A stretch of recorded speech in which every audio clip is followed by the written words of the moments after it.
Welcome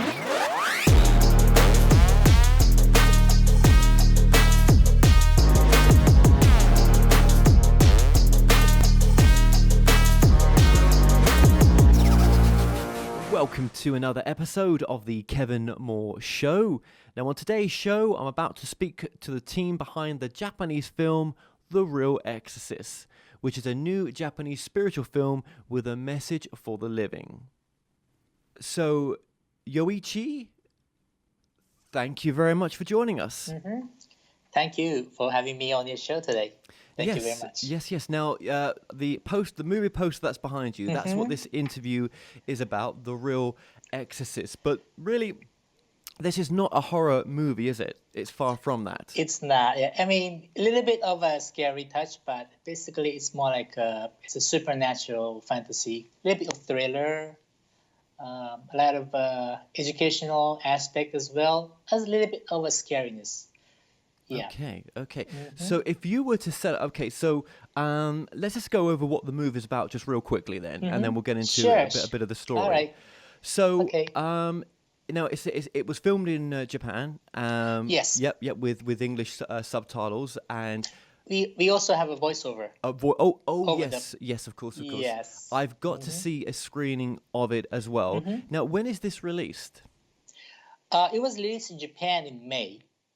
And actually Canada yesterday, August 7th, and we were supposed to have the same date release in US, but due to Corona, the theaters are not opening. So we are trying to go for the 21st of August or 28th of August or September 4th.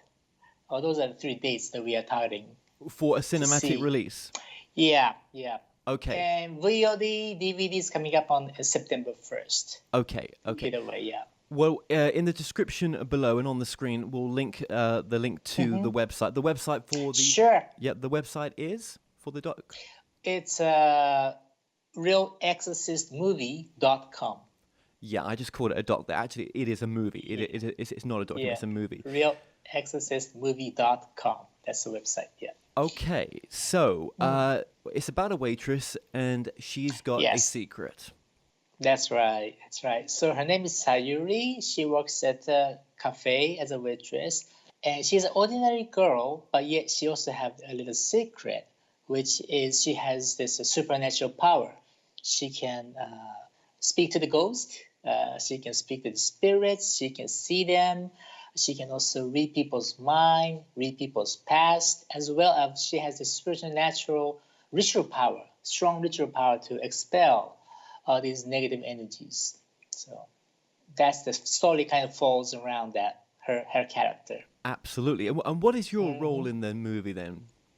I'm a producer, and we have an executive producer, we have a director, we have few producers, so I'm one of the producers. And I'm also the branch head for the international distribution as well. That's why I'm located in Los Angeles right now. Okay. So had Corona not have been here, you would have looked for a national distribution on the cinema. That's right. We were planning, and everything was ready to go, but due to Corona, things are getting a little bit. The words are different now, so we have to be water and just go by the flow and see how far we can get. Yeah. Of course. So what are some of the takeaway points from this movie then? What are we trying to show people? Sure. So this movie consists of short stories put together, kind of. So it's fun to watch. So one topic we talk about is about suicide. We also talk about miscarriage. We also talk about the poltergeist phenomenon, and also the battle with the devil. So there's different aspects of the story. What we're trying to tell, bring forward through this message is that, one, there is something happening that's going on. A lot of things happens that is unseen. Not everything you see is everything. But there's a lot of things, different things that can be affecting our everyday lives that is unseen. So we're trying to kind of show what's behind the scene of all the spiritual phenomena that people experienced in a lot of times. And sometimes people don't even realize it. That's actually being caused by those spirits and negative entities. But that's like one of the message to reveal the real truth about. That's why it's called the Real Exorcist, truth. And also, I think there's a strong message that, again, it's a hero movie. Good will always win over evil. Love will never be defeated by the devil. Evil. So it's a strong, positive message of hope. And yeah, I think those two probably are the main messages that we can, trying to come across through this movie. Yes, absolutely. I mean, do you believe in a sort of when we cross over that there is a devil, that there is a hell? Of course, yes. I believe in spirits, and I also believe in afterward. Life does not end after we finish, and that's one of the most important message that's penetrate through this movie. If you think the life is going to end as soon as you end your life on this earth, then what happens after? Sometimes people don't really care about and don't think about it. But what if the life does continue on? What are the perspectives that you should have in your life? If you think the life is going to end right after you finish the life here, it's like, let's do whatever we want to do. Let's have fun and try to get as much as I can. Take a lot of things from people. But if you think it's going to continue on, there's more meaning. There's more purpose of us being on earth, and the purpose of your life is going to change. So we're trying to explain that through all these little stories to change the perspective of how you can live your life, to become a better person and bring the better things for the world. So yes. Yeah. So what if? What if? What if? What if? And where can people go to find out more information on what if? How can they, I mean, what if they're curious after this movie? Where would they go to? Oh, well, this movie was actually created. Original story writer, his name is Reincarnation Okawa. He is the founder of one of the most influential spiritual movement in Japan today. It's called HAPPYSCIENCE, and HAPPYSCIENCE is been around for past like over 30 years already. So the group is very, very well established in Japan, but not yet around the world. So in US, we're still small activities, and so throughout this movie, we also trying to spread some of the ideas of what HAPPYSCIENCE or Riho Oka has been teaching. And the story itself is based on the true fact. I can't say it's based on true story because it's not something he actually experienced it, but all the experiences on incidents that's happening within this movie is based on the true fact of his knowledge and through his experience. So yeah, if you're really interested, you can go to HAPPYSCIENCE if you want to, but we're not trying to push that through. Right. Yeah, and his name again, the guy that because I just can't pronounce it. How do you pronounce it? Ryuho Okawa. Yeah, Okawa. Or we call him Master Okawa. He's like the master of a spiritual guru. So yeah, his spelling is right here. I'll show you. Yeah, this is one of his main book called The Laws of the Sun. Yeah. What are some of the yes. okay? So this is based on HAPPYSCIENCE then, the religion. Is it a religion? Would you say?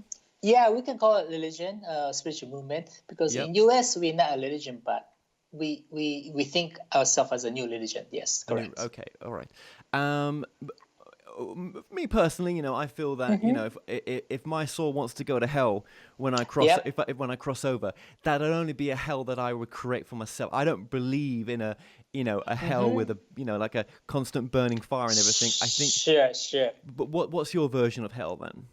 Well, everything starts in our mind, right? So what we think is who we are. So we're all born as children of God, child of God. That's the beginning, the source, right? So we should have the light within ourselves. So if we can find our true light within ourselves, it's the energy of love and giving, the great positive thought and thinking, then there's no reason why we should, experience the hell, because we will all go back to heaven. But by coming on this earth is like like a soul training ground, I guess. We train our souls. That's why it's like a workbook. We have different workbooks of our lives. So of course we're gonna have all these difficulties and hardships and struggles that we're gonna face, but that's all being given to us. And we believe that God would not give us anything that we cannot overcome it. So it might be a difficult time in struggles and hard times, but you can challenge your life, and that's the beauty of life and excitement of life. But sometimes people don't really realize that, and they start to think negative things and an evil way of thinking, and that when that happens, that kind of energy will also manifest the person's mind by not realizing the true light within yourself. So after you die, you continue on with who you are, who you experience through this life. So you are a loving person. Of course, angels going to come to you and give you back, applause, and you'll be, sent back to heaven. But if you mistakenly led a life of a negative life, then after you die, you're still going to continue on as that person or that soul. So there's nowhere for you to go. You cannot go back to heaven, right? Because you just can't do it because your soul is not ready for that. So you need to have certain time or the moments where you need to self-reflect back on yourself, and hopefully you realize what you have done. And that self-reflection wrong. Could be hell in its own Yeah, respect. could be hell. That's the place you need to go to. Unless you become a wandering spirit and you wander around the houses and you possess to somebody's, but like a lost soul, I guess. But that won't continue for that long. So eventually, you have to go to a place where you need to self-reflect. It's like a hospital of your soul, I guess. You need to self-reflect and hopefully find what you have done wrong, and where your energy and your soul's way of thinking changes, and it's all about power of attractions, and same wavelength attract each other. You're going to change the wavelength, and eventually you'll go back to the higher energies, which is the heavenly world. But that's kind of very difficult to do. But that's how we believe. Hell and heaven. It's all what you create within the mind. Yeah. Going to Okawa, Master Okawa, then is he a channeler? What is he? Yes, he can channel. He's a clairvoyant, and he also has a connection to all the higher teachings of the universe. So he's trying to bring down all the great teachings of how us as human beings and in person can prosper and become a better person, and also contribute to the world so the world can become better. So yes, he's also a channeling as well. So can other people in the organization, can they channel as well, or is it only? There are few, but we're not like a channeling organization, but we're more like we try to study the teachings and implement it in our everyday lives, so we can become a better person and have a better influence for the people. So. I've done a documentary on channeling, sure. and I think we all have the ability to do that. I think we can all bring our higher self through, in a sense, and that's pretty powerful. Yes. Do you ever tap into your higher self and make sure that these teachings are in alignment with what you think are right? Yeah, this is something. Happy Science has been around for over 30 years. That's pretty long, 30 years in one organization, and we've always been prospering, and people are studying his teachings, and his books are becoming bestseller. I know we are not known in US, but bestseller like every year. He's published over like 2,500 books or something, and it's everywhere in the bookstore. So there is a certain level of trust or about the organization that's been built up for the past 30 years. So everything is based on acceptance of the world. That's why this movie, we've been releasing the movie. This is like the 18th movie we've done, and we haven't been doing much release in US. So we've done a few animes in the past, but that's why I'm here to show the message out to US and other world as well, to try to spread some of the basic core concept of happy science. So yeah, I think all the experiences that we've been through and all the books that he comes out, when you read it, everything kind of comes together, and at the end of the day, it's really, you think it's a good teaching, you observe it and you put it into practice, and as a result, there's a fruit. If you eat fruit with a poison, at the end of the day, after a few years of studying it, the fruit is going to become a poison, right? But if you eat a good fruits, and if it's a good seed, and if you keep nurturing it, and at the end of the day, if it becomes a good sweet fruit, then that kind of proves the teaching is not in the wrong way. So it's been proven that way, I believe. Yeah. Yeah. Okay. But don't you think though that most prophets in the past were channeling their information at some part of them? Don't you think? Sure. Yeah. Sure. All the prophets, yeah, they're all channelers, I have to say. Yeah, they've been receiving a lot of the inspiration and words from higher God. Mixed in there with the issue with coming through a human being and having distortions in the teachings as well, right? But what happens when Okawa has passed on, and obviously then we're just left with his teachings and all his books, but surely there might be other information that might want to come through, and if we were relying on one person, I mean, what about future information that might want to come through? Right. That's why he's all the lectures he does is being published into books. The reason why there's over 2,700 books out there in this world is because he's done over 30,000 lectures in the past, and every lecture he does becomes a publishing book.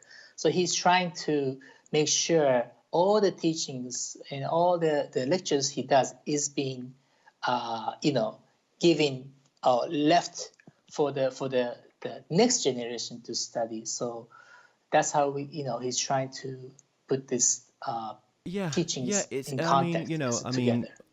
I don't know. After interviewing so many channelers, I just, to have only one voice as the only truth. You can understand where I'm coming from. That's difficult. Sure. Yeah, and also understand as well that when I did this interview, I wasn't told by the publicist that that there was an organized religion behind this documentary, so it's all new to me. But I've just while we've been talking, I've just just done a quick Wikipedia, and there are obviously I don't rely on too much what I read online, but they're saying here that that Happy Science has sometimes been called Tokyo's answer to Scientology. What would you say to that?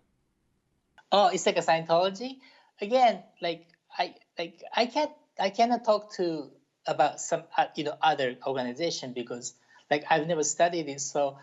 Is Scientology bad or good? I mean, I can't comment on that because I never studied it. But I don't hear so much good thing about them. That's true. But what I can say about Happy Science is that we are transparent. Okay? We are open to everything. That's why all the books are actually in the bookstores, the lectures are in bookstores. So if you want to reach out and find out about what's Happy Science, what's Happy Science is all about, nobody would hide anything from anybody. Well, just be right up front, answer all the questions that you want to know, and everything just open. And I think that's one of the great thing about the reason why I like Happy Science, because it's just so open and we're just out there. Yeah. But if I was going to form my own religion, I don't think I'd make any money in it, because my idea of a religion would be, okay, here's an empty book. You come to this foundation, call it foundational religion, but they're two very different things, right? But okay, and you put your own truth in that book. You don't need anybody else that's a master or a singled out person like we've done before with prophets. Let's bring a new Bible, and it's your truth from love, for you and other people to share. Or maybe it's a book where we can all add our bits into it, and all grow from that perspective. But do you feel, being part of this religion, then that sometimes we want to be told what to think, what to say, what to do? And I've said this in different ways like this before, rather than come up with our own idea of what my reality may be like, which is close to the master's, but it's still my version of it. Yeah, sure. I mean, I was raised as a Christian, believe it or not. I mean, for Japanese family to be raised as a Christian is very unusual. But I was a lucky one, I guess. So I was raised as a Christian. I used to go to Sunday church, Sunday services. So I still believe in Jesus.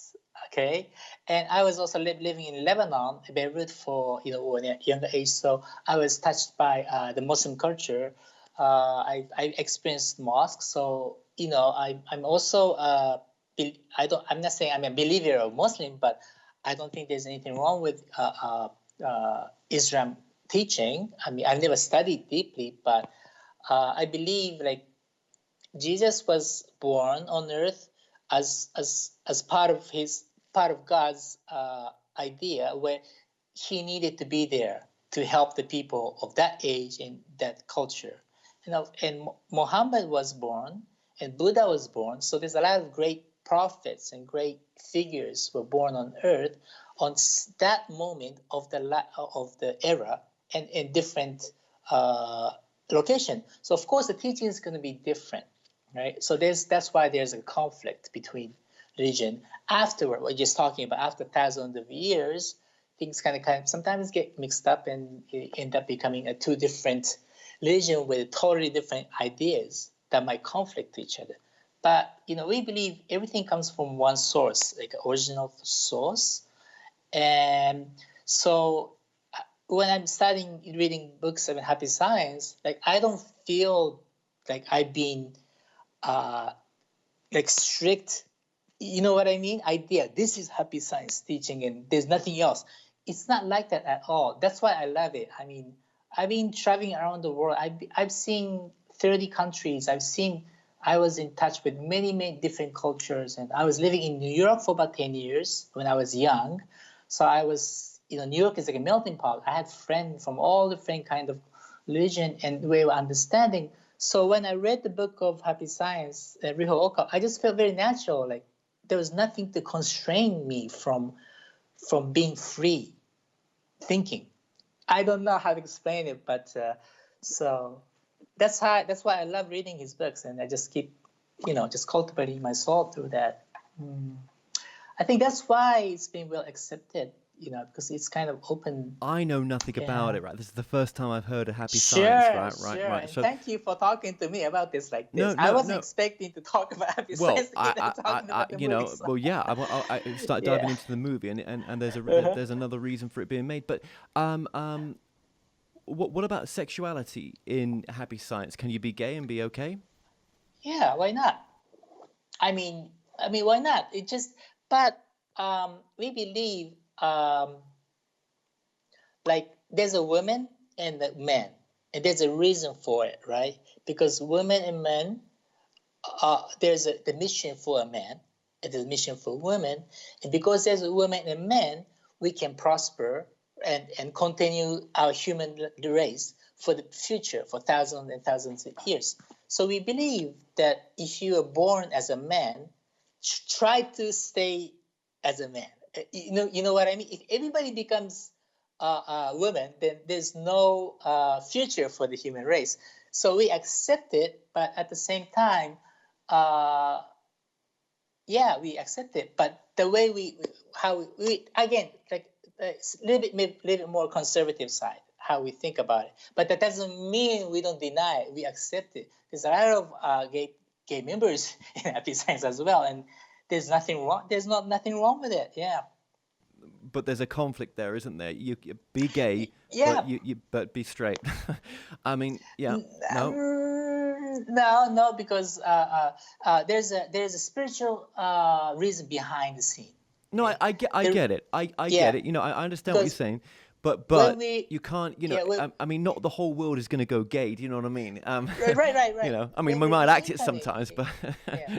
So when we reincarnate, right? Sometimes you are born as a woman. Sometimes you are born as a man. You choose your reincarnation, the gender. So the person who, let's say you are born as a man, but you feel so strongly about being a woman inside of you, that's not abnormal because you are probably born woman the past life. So you still carry that energy of a woman energy. So sometimes you kind of, you go back to the original. But whose teachings are saying that are channeled that actually that soul didn't come down here to experience the love of the same sex? Yes, you may have many past lives, and what you're saying is that could be confusing when you're coming in for the first time as a female or male when you've been the opposite for so Let's long. see, for example, Right, yeah. right, yeah. Mm-hmm. But if I went to another channel that I know, that they may channel the message, that soul's chosen to come here in this lifetime to have that opposing opinion or opposing life to get whatever they're going to get out of it. But you're saying that the master would channel something different and say, no, actually, no, that's not the way that. What would the master channel about being homosexual then? Just as a a subject we're talking about right now. Yeah, that's what I'm saying. If you are, and we will probably explain, maybe you were a woman in past life, but this life you decided to choose to, you chose on your own to become a man. So that was your choice. That doesn't mean we don't deny it. You know what I mean? Yeah. So we'll accept it, but we'll probably try to explain that's what's happening inside of you, so people will understand. That's the approach you will take. Yeah. Instead of having them so confused and struggle through the entire life, But they'll know the reason. that's not going to stop them, wanting another man or wanting another woman if they're gay. Yeah. I mean, okay, you're going to say that, but I don't know. I mean, like I say, I mean, if you've had the flavor of another 70 something channelers like I have, that's not the message that comes from the majority in the respect to that. So where do you say, well, if this guy's telling me that he's interviewed 70, I'm not here to change your mind in religion. I'm just saying from someone that actually has. And you've got this guy that calls himself a master and puts himself up there as this figure, as the only person that will be listened to. Surely, there must be some self-reflection there that, well, is that the commonality between channelers to say that type of stuff, or and what would it mean? Is that this guy that calls himself the master? Is that his human side coming through in that teaching, rather than what is fully would be able to come through if he allowed it to? I mean, I don't know how to answer the question. You know what I mean? Because those are the teachings that's been out there, with so many books and so many teachings, and this is one part of it. Religious, but not channeled. Religious, but not channeled. You won't get that in channeling unless you've got a channeler who's a bit distorted with the information. So, of course, every channel has different opinions, so I just have to leave it as that. No, they don't. No, the majority of 70 channelers that I saw, be gay, be happy. It's fine. You've come down. You've chosen. You choose your reality. There's not a judgment call that you're going to upset the balance of civilization by not producing babies in that respect. I'm just saying, we can leave it there. Again, I'm not saying then you don't be. I'm not saying it's wrong. I'm not saying that is. We're not saying as either. Just saying as a general idea. So we totally accept it, of course. How long have you been a member of that religion? I met Happy Science in 1987. So I was living in New York at that time. I just graduated from high school, and my friend gave me this book, The Laws of the Sun. And when I read it, I just felt like, wow, this is a good book. It's great teaching. And since then, I just been reading here and there, and it just yeah. Yeah, I mean, there's some great books out there. Have you only been into this material, or have you sort of delved into other channeled books at all? I haven't. I'm not really that into that channeling thing. I'm more like I love Norman Vincent Peale. I love Peter Drucker. Andrew Carnegie. I love Napoleon Hill. I like to observe things that makes a human being a better person, and to be able to contribute more to the world. Konosuke Matsushita, there's great figures and great people who has left great messages to how to cultivate yourself and bring a better person. So Ryuho Okawa was one of them as well. His teachings, there's a lot of teachings about love and prosperity and how to make your work, daily work in life better and things like that. So channeling is just like, I don't know, just one of the aspect, but yeah, one of it, yeah. It's not everything is channeling. So Yes, it is. Everything is channeling, and we've all got our own unique gifts. But I think we all have a different type of monitor of what we feel is right or out of love sometimes, and I just struggle when things are a bit off and out of love sometimes. But that's all good. And did you do this movie as a way to demonstrate some of the teachings of Happy Science? it does have a lot of aspect of happy science, but it's yeah, because the movie is based on Master Okawa's story. So at the end of the day, I guess yes, it is demonstrating a lot of happy science of well thinking. True. And he is right now. He's in Japan or he's in the US. He's in Japan. He's in Japan. in Japan. Yeah. Okay. And when people join the organization, do they get to see him live at events and? Yeah, he does a lot of lectures. He does lectures almost like every day, but at their own center.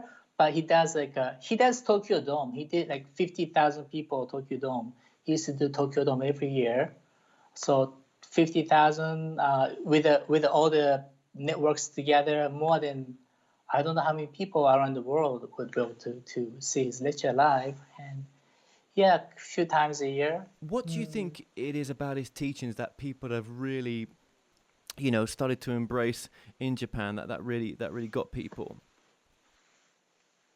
Well, his basic teaching is called four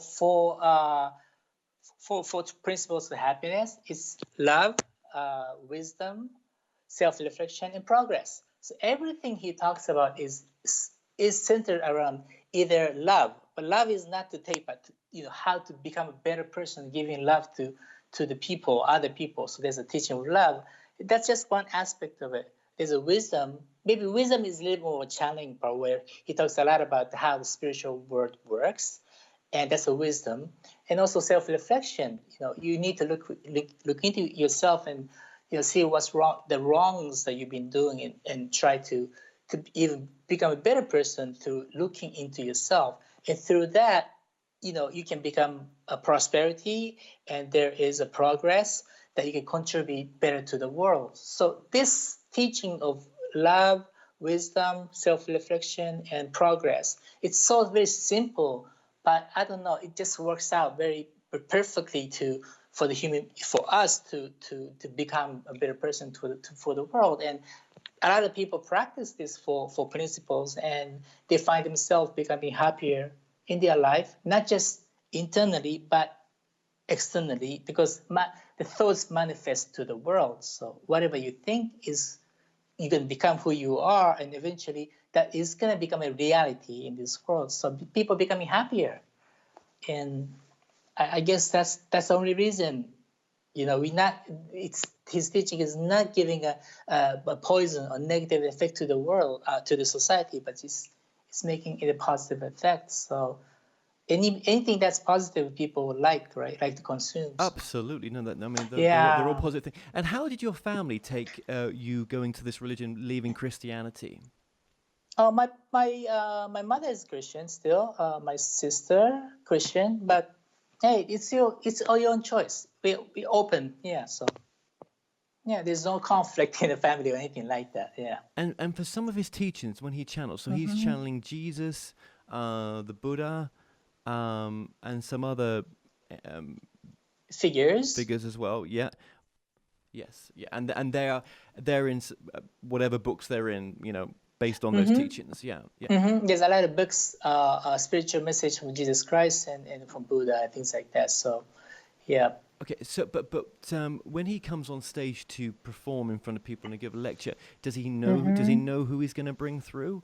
Or he wouldn't when he does a lecture in front of thousands of people. He lectures about the teachings, about love or prosperity or things like that. So he doesn't start channeling. You know what I mean? Yeah. So So there are different types of lectures. So there's a channeling session lectures. That's when he knows exactly who he's channeling, but he doesn't do that in front of 50,000 people. He's like a speaker, for the bringing out the teachings and things like that. Yeah. Okay. And how many members are there in Happy Science, would you say? It's spread across over 100 countries. We have different branches around the world as well. Of course, the biggest one is Japan, but Brazil, India, some of the Asian countries is pretty huge. Actually, the movie The Real Exorcist was just released in Taiwan, and I think they had like more than 1,000 or 2,000 people per day coming to watch the movie. So Taiwan is also very big nowadays. Yeah. Mm-hmm. I'm sure he would be an interesting person to interview one day as well. Does he do interviews? Is it No? From what I know, no, he doesn't. Why do you think that is? Because would some people hold him to a lot of criticism, do you think? Oh no, it's not that. It's just that he's got his things to do. Right? He's producing a lot of teachings every day, so he's, I guess, just focusing on what he wants to bring out to the world. I have to ask you this though. What about people that have accused you of being a cult? I mean, what would you? How would you? Yeah. That's a tough question because there's nothing you can do. There's always yin and yang. Flip side of a coin. People say good thing about a thing, and of course there's always some people who say negative things. That's just the nature of the world. So you know what I mean. So. All I can say is that we are transparent, and I'm transparent. So if you want to call Happy Science a cult as a negative way, then it's that person's perspective of seeing who we are. So I don't know what to say about it, but we can just say it's like we are not. I mean, again, what does a cult mean? What does that cult should reflect? Is it something that's harmed society? If it's an organization that's harmful for the society, then I can say we are not cult because we don't harm anybody, but we just try to bring happiness to the people. If that cult means that's the definition of a cult, then I have to say no, we are not. Okay. Well, thank you for that. But where did the name Happy Science come from then? Why the word science? Sure. In Japanese, it's science of happiness. It's called Kofuku no Kagaku. It's science of happiness. So instead of saying, hi, we are science of happiness, we just flipped it and said happy science. So we science happiness, in other words. Yeah.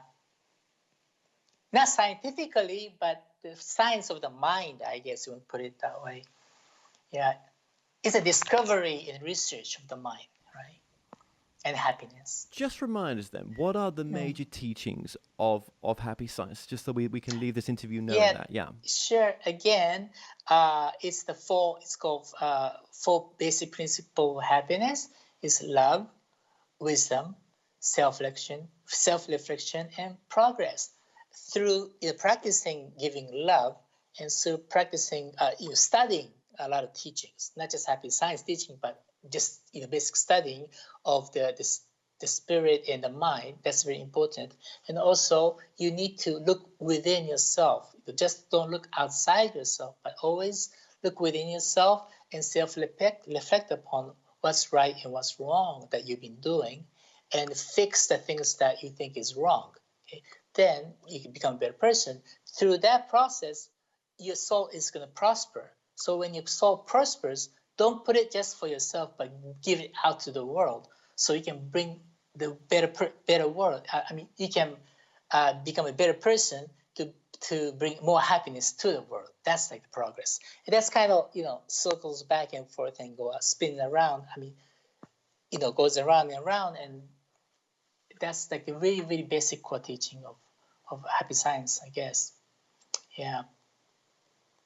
Search for the right mind, search for the truth.